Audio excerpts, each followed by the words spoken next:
Hi everyone. Hola a todas y a todos. Welcome.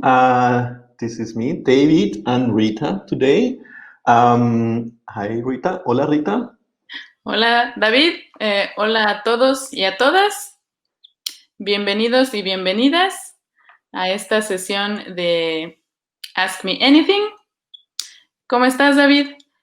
¿Qué tal todo en tu nuevo depa? How's everything in my new apartment? Esa es tu pregunta. That's your question. Before I answer to that question, let me tell everyone that we are very happy to be here. David is actually watching us from the other side of the screen. Hi, David, and welcome everyone. Hola a todos. Hola, Linda. Hola, Carol, Byron. Wow, many people. Todos ustedes nos están viendo. You are watching us.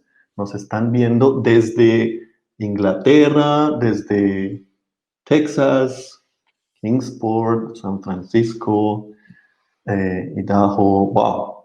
Wow. That's amazing. Desde muchas partes del mundo. Ajá. All around the world. Desde muchas partes del mundo.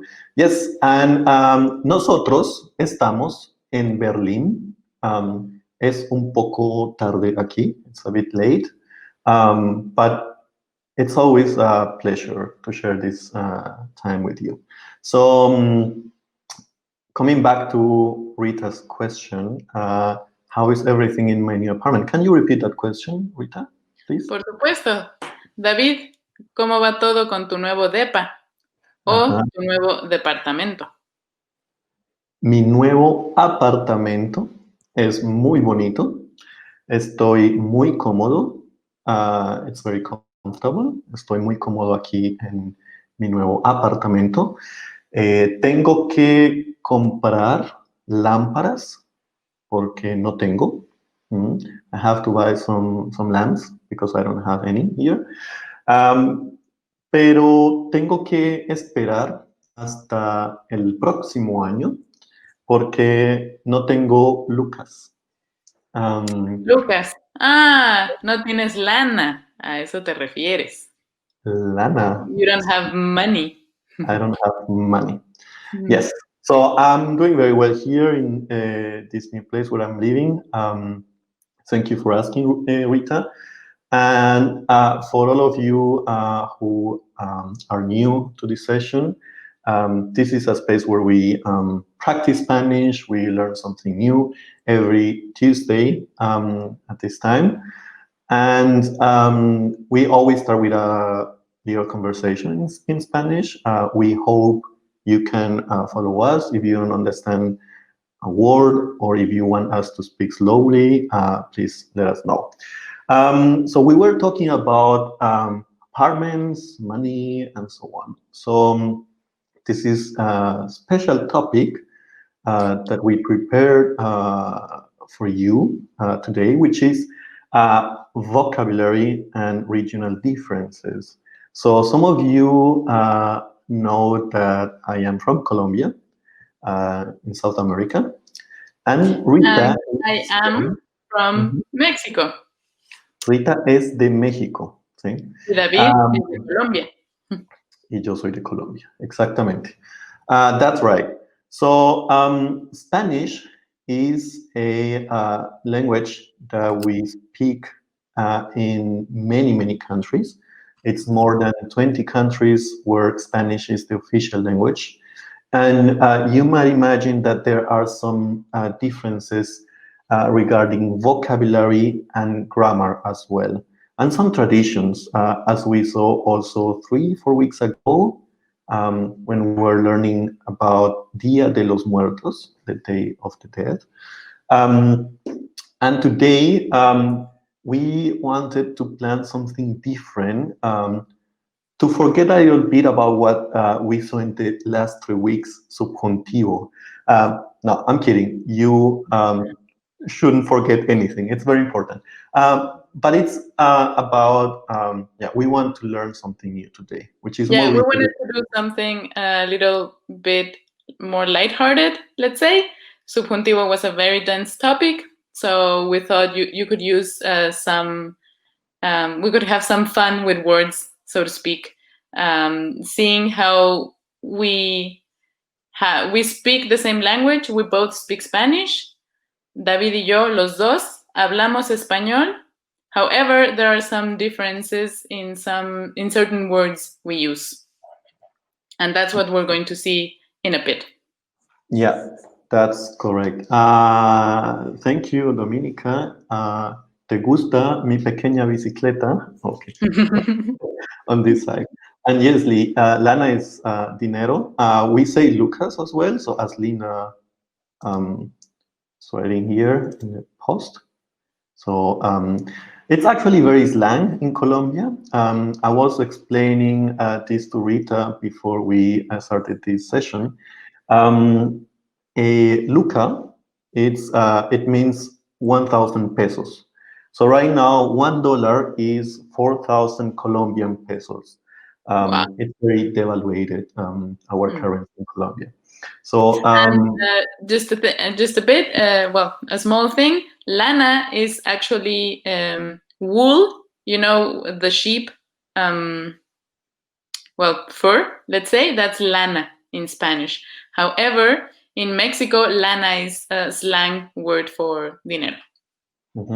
That's I don't know. I mean, it's very funny for me because when you say lana, I think of the wood, not about money. So I don't see the difference. And this is all about these regional differences that we are gonna present today. So I hope you can learn a lot today, and maybe we can get started with the little collection of words that we have here in our slides. So let's start with this presentation. So we're gonna learn about vocabulario en español, and the main topic is diferencias regionales. Yeah, diferencias regionales. But this time we're gonna do it in a more dynamic way.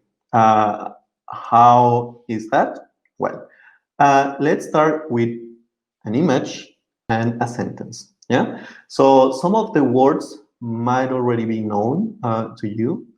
This is a car, and here we have a sentence where we need this word in Spanish, car. So how would you feel the blank? Yeah. So let's I don't know. Let's see whether you know the word in Spanish and what word you know. Okay, the first one that popped up is, of course, carro, which is the easiest one because in English you have car, so car, carro is very easy to remember. So thanks, Amanda. And then we already have Jenny, who wrote coche. And here we have also more options. Carro, auto, that's what Susan knows, and Kelly knows coche, and Carol knows carro or coche. That's great. Which one do you prefer? Or which one do you use the most? Well, I think I like, I would immediately say coche. So you would say, ¿qué coche tan bonito? Yes. Yeah. However, carro is also very used. I think the least used is auto, which someone also mentioned. Kevin? Susan mentioned auto. That's not a thing I would use. But coche, I think I would say that would be the first thing that would pop in my mind. I would say, ¿qué coche tan bonito? But many people also use carro in Mexico. In Mexico as well. So carro is also understood both in Spain and Mexico, and maybe even used. But coche is mostly used in those countries. In Colombia, and I mean, we are using here flags, which doesn't necessarily mean that this word is only used in that country. There are many, many countries. And the screen was just too small to put all the flags. But I mean, in Colombia and in many parts of Central America and South America, we use carro. In the southern Argentina, Uruguay, Chile, they say auto. So in this sentence, we can have three different versions of it, and all of them are right. It depends on the speaker and the region where they come from. Yeah? Que coche tan bonito, que carro tan bonito, que auto tan bonito. Another thing is that you see bonito is bolded. Because when expressing that something is nice, we have also regional differences. So I like the way you Mexicans say this. You have two words. You have chido and you have padre. Yeah, we would definitely say que carro tan padre or que carro tan chido. That's most representative. Yeah, I mean, it depends. For a car, you would. And by the way, yeah, Linda asked what the phrase meant. Well, here it says, yeah, what a pretty car would be, or you can also say what a nice car. But bonito is pretty. Mm-hmm. But yeah, but to refer to a car, we would certainly say chido. Or yeah, we said chido. Padre is something we use, and of course we understand chévere. That's something you use a lot. But if I hear someone saying que carro tan chévere, I think, wow, he must be stuck in the 80s. Yeah.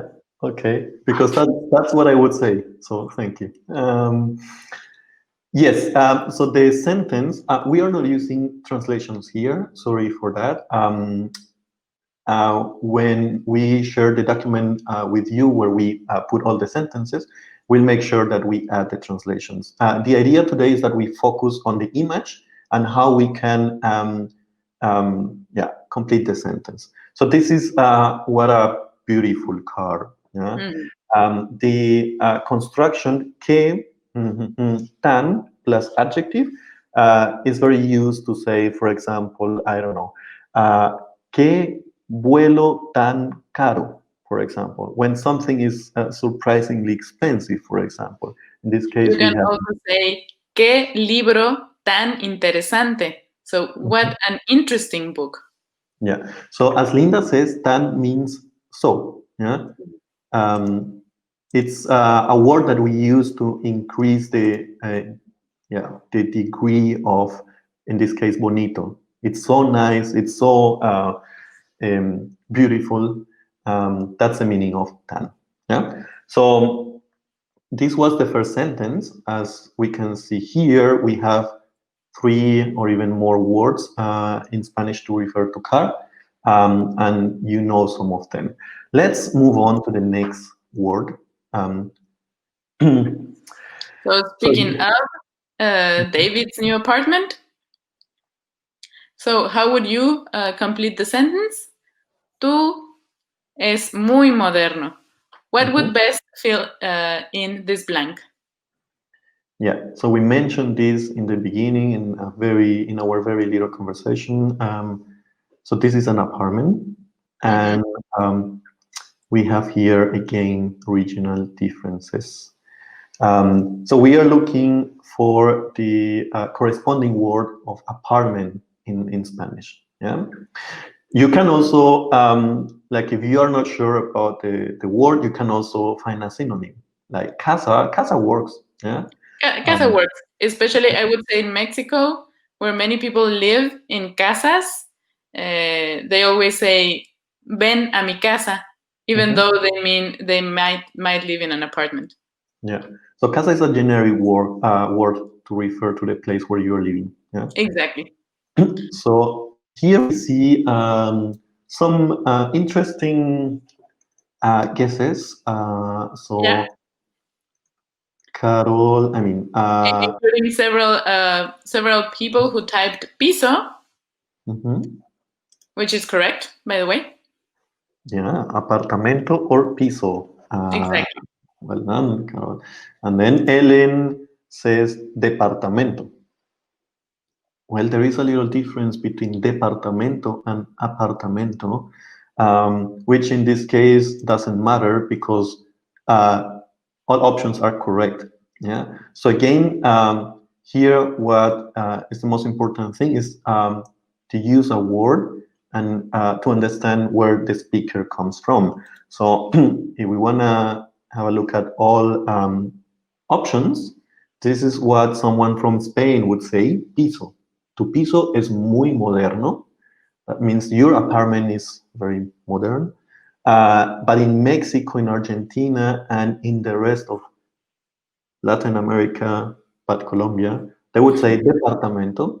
And in Colombia, we say apartamento. So it's very similar to the English word. Yeah? Tu apartamento es muy Yeah, I moderno. think it's important to note because in English you say apartment, and then if you say apartamento, that is correct. However, apartamento can have different meanings in other countries.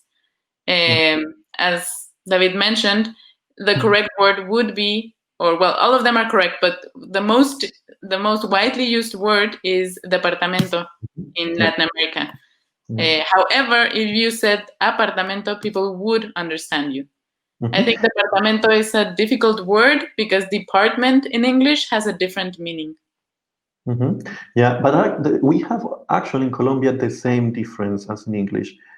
Department and apartment are correspondingly departamento and apartamento. But this is the case only in Colombia. But another thing is that, as you can see, the only different word here is the one that is used in Spain, piso. So when Latinos, people from Latin America, are speaking with Spanish friends, and they start speaking about their pisos, which means apartments to them, I must admit that I was very confused in the beginning because piso means floor, the entire floor. So if they're talking about their pisos, I might be thinking that they have like they live in all the apartments on specific On that floor. on that Yes, floor. I understand. Yeah. Yes, So exactly. Yeah, Carlin was asking if piso means floor. Yes, piso means floor, and it can also be not only the floor under your feet, but also, as David was mentioning, if you live in the first floor, in the second floor, etc. yeah. So this is piso to me as a Colombian. But once you understand the context, it's just a funny story to remember.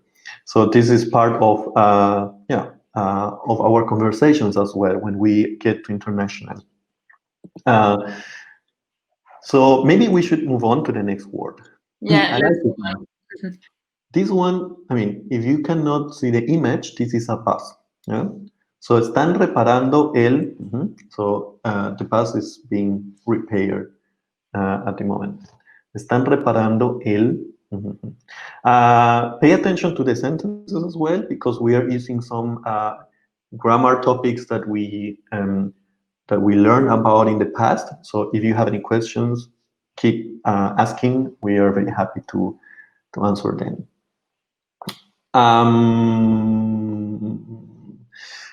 I before we answer this, before we see this the answer to this question, I'd like to say something on this question, Carlene. Since piso means apartment in Spain, what we use for or what they use for floor, as when talking about buildings and the different floors, they would say planta. And yeah, planta, like the word plant, like planta is also plant, like the green plants you would have in your apartment or in your home. Yeah. So this means that when we when we share some words across the different Spanish-speaking countries, sometimes they change the meaning, or sometimes they have a broader meaning or a broader use. But don't get confused because if we stick with departamento, then we can learn piso, which means floor. The main, I would say, idea here is that we get familiar with a system, because it's not going to be a trouble only for Spanish learners. It's kind of a funny thing also for Spanish native speakers. I get confused as well. Maybe I gotta ask what this means according to you. Yeah. So this is part of keeping the conversation alive, like interesting. I'm always having some fun with Rita when I'm not talking about some words that we say in Colombia that are used differently in Mexico, or that don't exist at all, or that they don't use. So this is part of the game. But in Spain, they would say planta for floor. So they live, ellos viven en la octava planta. And I would say ellos viven en el octavo piso. They live on the... I would say that too. And speaking about the differences, many people wrote autobús, and when David shows the words, nobody wrote camión, which is the word we would use in Mexico. In Mexico, we would say, están reparando el camión, which is a word I don't know if our viewers know. Camión is very, very widely used in Mexico. Of course, we would understand bus. We would understand autobús, but we mostly use camión. I think the generic word here is autobús. It's understood everywhere, and bus as well. But it's interesting to me how Mexicans refer to bus, because camión, it's actually the truck that we use in Colombia to transport cows from one part to another, for example. So I can imagine a camión transporting people. It sounds very... In Mexico, buses are so full that you are kind of like a cow, like you're like, I'm being, I'm being squished and squashed. So you're not far. It's not far from what you're thinking. Okay.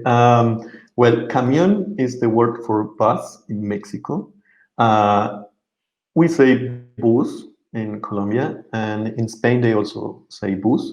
In Argentina, and I think in Uruguay as well, they use the word colectivo, el colectivo. Yeah? And in Mexico, there's also colectivo, but that refers to a smaller vehicle that transports people as well. But it's not. It's, let's say, between a bus and a minivan. So that would be the size, and those are called colectivos. Yeah, and I think this is one of the most interesting versions of it. Guagua, la guagua. It is used in Puerto Rico, in Cuba, on the Canary Islands as well, on the Spanish side. And this one is not that common, of course, but it sounds, I don't know, it's cute. When someone from Puerto Rico says guagua, actually, they would say voy a coger la guagua, which in Mexico means something. Yeah, we need to do another episode on that. Yeah, and as Philly says, this might be onomatopoetic of the sound that is made by the engine and the wheels. So it's wawa. This is only used in the Caribbean, like on the islands, but this is not used in any other country in Spain or in Latin America. So la guagua. And here pay attention to the article, because it would be están reparando la guagua, not el guagua. El camión, el bus, el autobús, el colectivo, but la guagua. Yeah. And the word for to take the bus in those countries, in Cuba, Puerto Rico, that would be coger la guagua. But please use this expression in these countries, Puerto Rico, Cuba, and Please Colombia. do not say voy a coger el camión in Mexico. Please don't. Yeah. You would say voy a tomar el autobús. And tomar is the same verb as, to drink. But here it says here it means I will take the bus. So voy a tomar el autobús, I will take the bus. And it's the same verb as yo tomo agua, I drink water. So this is what we are going to use. Tomar, this is the verb to take. Tomar el camión, tomar el autobús, tomar el bus. Yeah? Cool. I think we can move on to our next word. Yes. This one is a ticket. Yeah, train ticket, subway ticket, bus ticket. And of course, there are differences here. Tenemos que comprar para el metro. A ticket. How would you say that?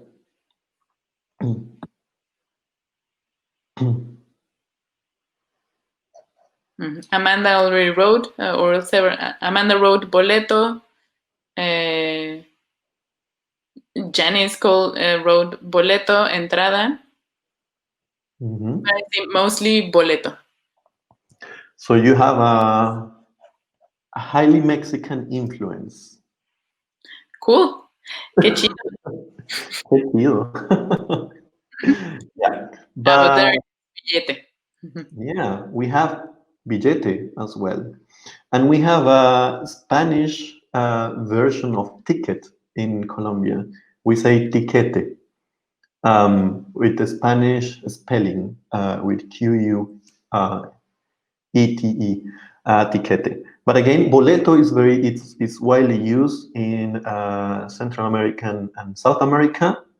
Colombia has its own version, but we would understand boleto. Billete is a bit confusing to people from Latin America because I can show a billete to you. This is un billete. That's a billete for us too. Es un billete that's related to money. Yeah. And I want to say that ticket in Spanish in Mexico means when you go and buy something and they give you a receipt, that for us is a ticket. So you wouldn't say un ticket para el metro. Chris wrote entrada, and you use entrada for certain things like voy a comprar una entrada para el cine. Those would be some tickets for the cinema, but you wouldn't use entrada para el metro. Yeah. In Mexico. That's correct. And you can use entrada also, I think it's used in all countries, the same entry. But I think, boleto is used, like boleto, billete, and tiquete, the words that we are seeing here, they're used for the public transportation. Yeah? Yes. To take the train, para tomar el tren. Yeah? O para tomar el autobús, el bus, el camión, as we learn. Yeah? So that's great. So let's move on to the next word. Don't worry, the list is not. And the articles are el boleto, el billete, el tiquete. That's easy. So here we have a very, very easy one. Because the difference is also present in the English language. So we have the same one in Spanish. And here we have only two versions.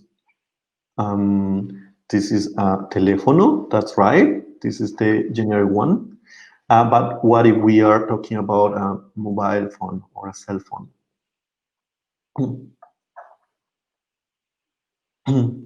¿Cuál es tu número de teléfono? That's an easy one, because if you don't know the word, then you can use the generic one, which is teléfono. Yeah, exactly. And then people would say, they would mostly, I mean, I don't know. In Mexico, it is very common for people to still have landlines. But, I mean, I don't have a landline here in Germany. For example, I only have yo solo tengo mi celular.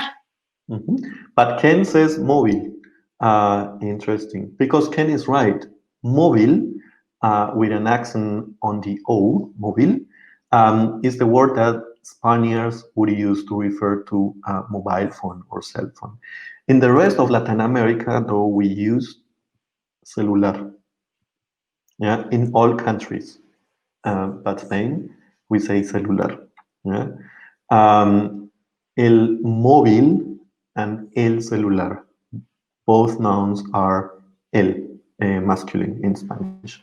El teléfono móvil, el teléfono celular. And I think here we have an influence coming from the closest English speaking neighbor. So as you use it in the United States, cell phone, we adapted this word and now we call it celular. Whereas in Spain, they use mobile phone, teléfono móvil. Because I also think in Great Britain or in British English, they call it mobile phone, not cell phone. So. So I think this one, the last one was an easy one. Let's have a look at this. So this is a laptop. In the Spanish-speaking world, we would say laptop as well. I mean, in some countries, but I think we have also Spanish word for computer, or we have many words for computer. Yes. So the sentence says, "Can I borrow your laptop?" It literally means, "Can I lend, or can you lend me your laptop or your computer?" So Dana says it's a portátil. Computadora. Dana writes portátil. Which is correct. Ordenador as well. Ordenador, computadora. All of them are correct, of course. That's great. This looks great. So very clear. Ordenador is used in Spain.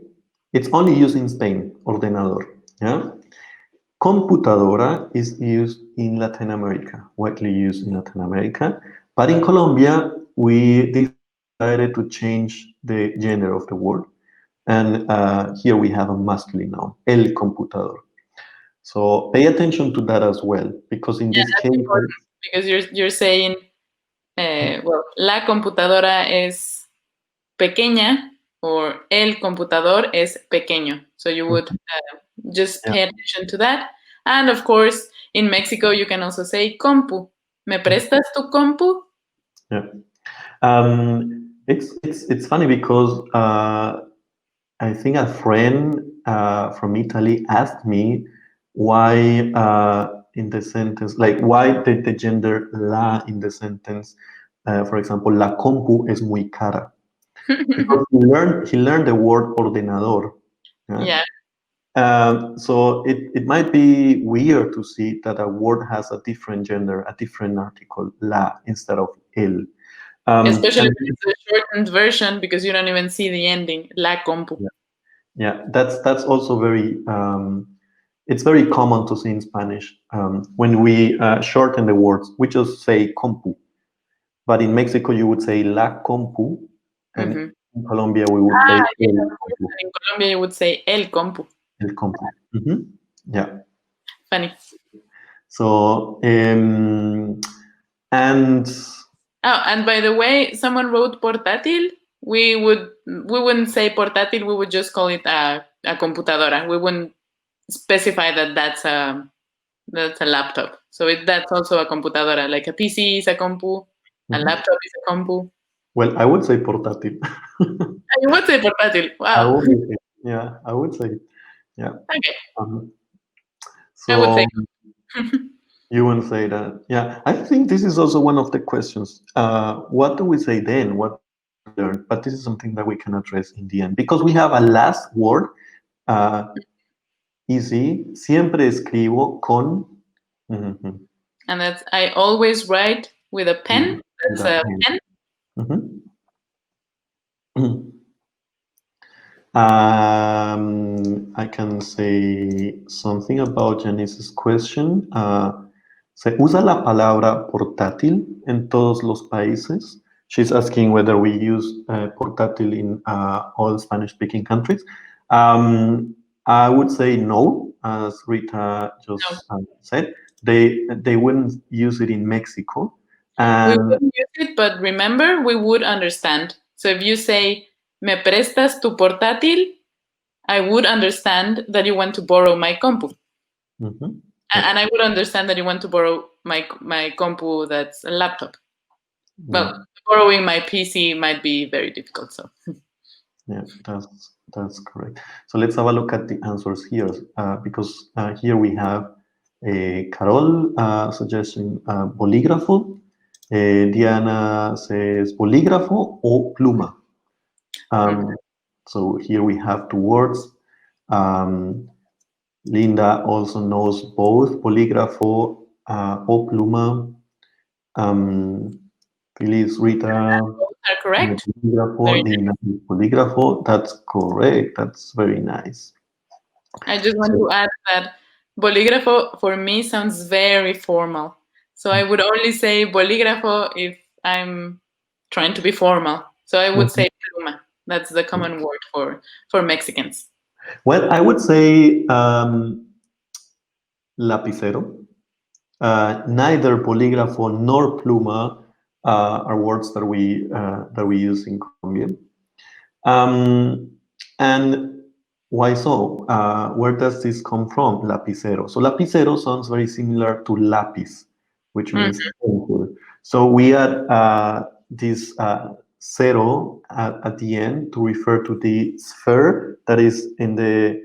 It's like on top of the pen, which is the tool that we use to write. Yeah. So this is just a combination, a mix between lapis, which means pencil, and esfera, esfero. Yeah.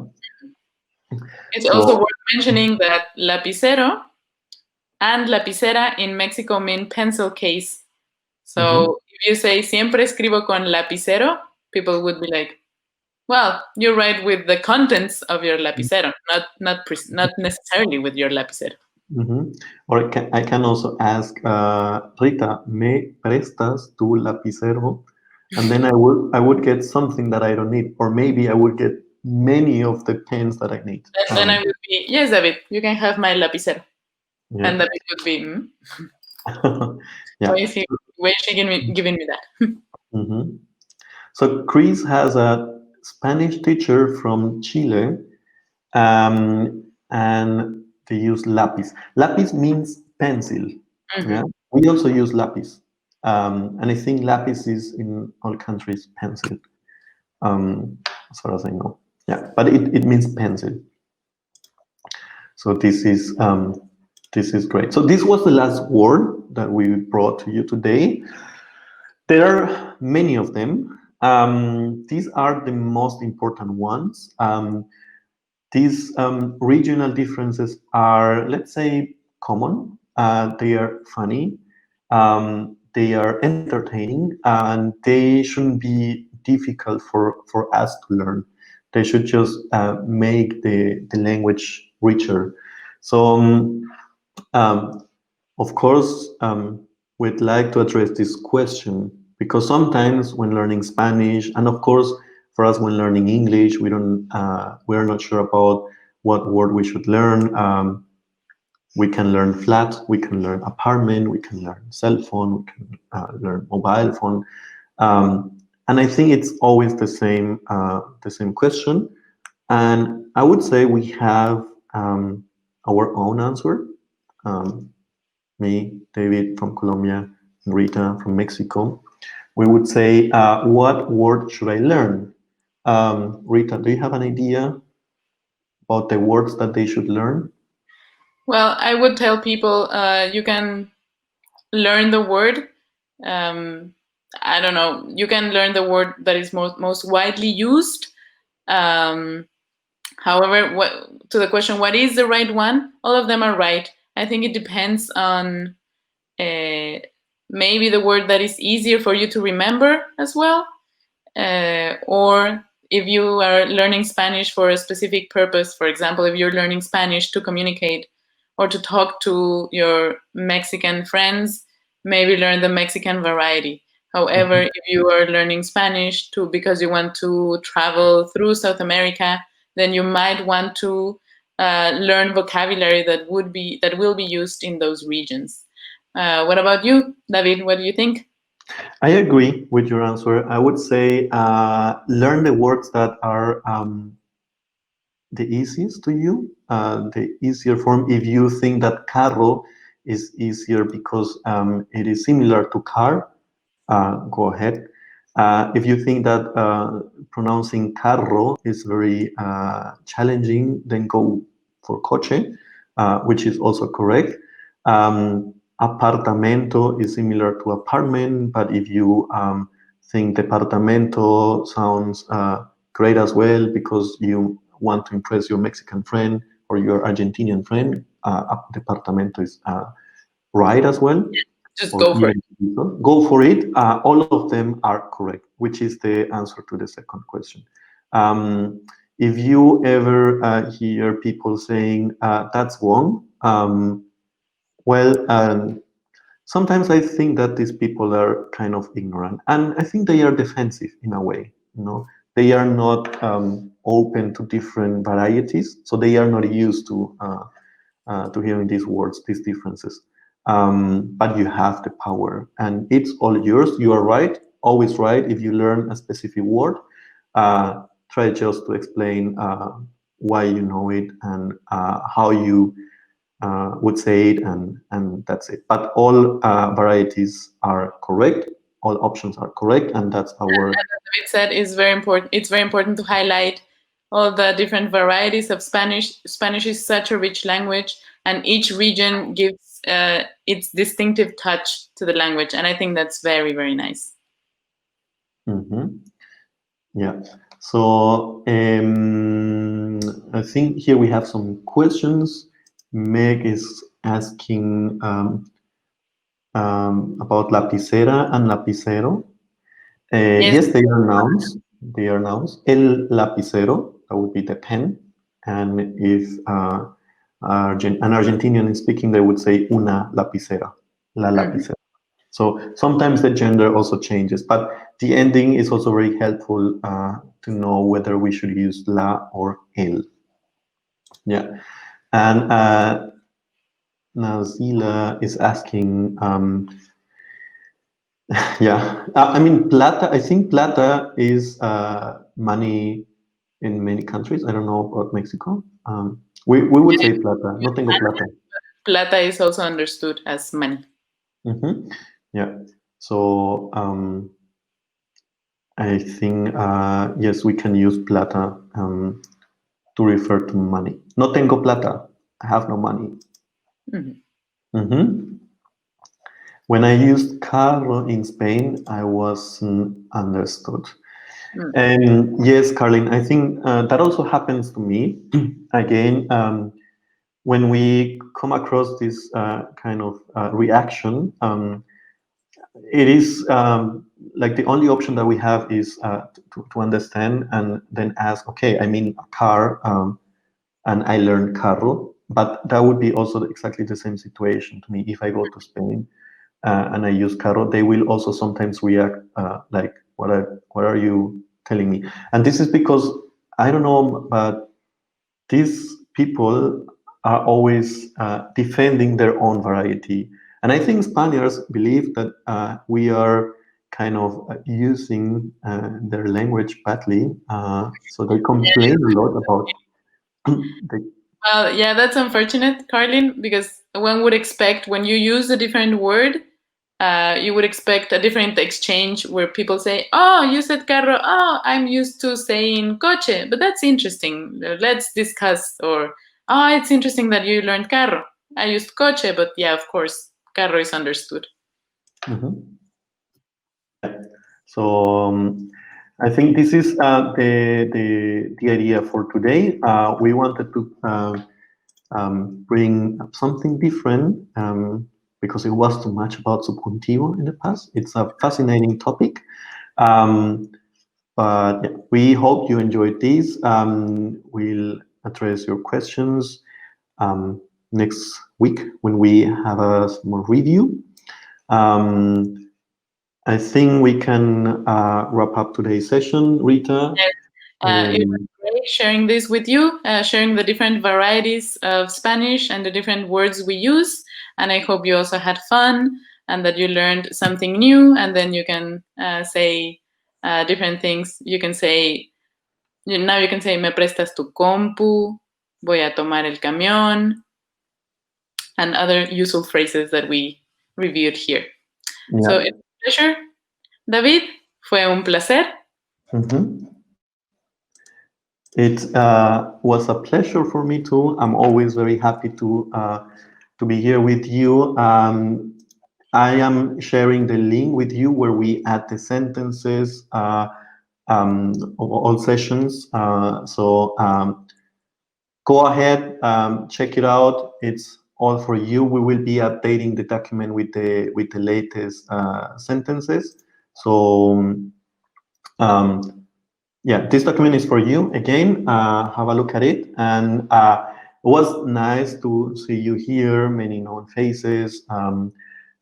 It's always a pleasure to share this time with you, dear friends. And we hope that you are having a great time. We hope that you had a great holiday also in the United States. And stay always healthy. This is the most important thing. And don't forget to practice Spanish. Have a great week and see you next week. Thank you, David.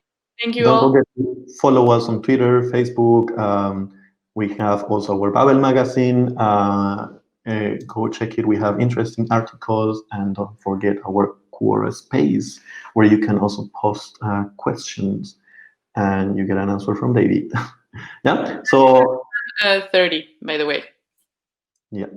So thank you for tuning in, and I'm already looking forward to next Tuesday, same time, 1 p.m. Eastern time. I think it's very late in Germany, so sorry if we don't know what time is it is there. And have a good day. Que tengan un buen día. Yeah. Que tengan buena semana. Buena semana. You're more generous than me. Yeah. Have a lovely day.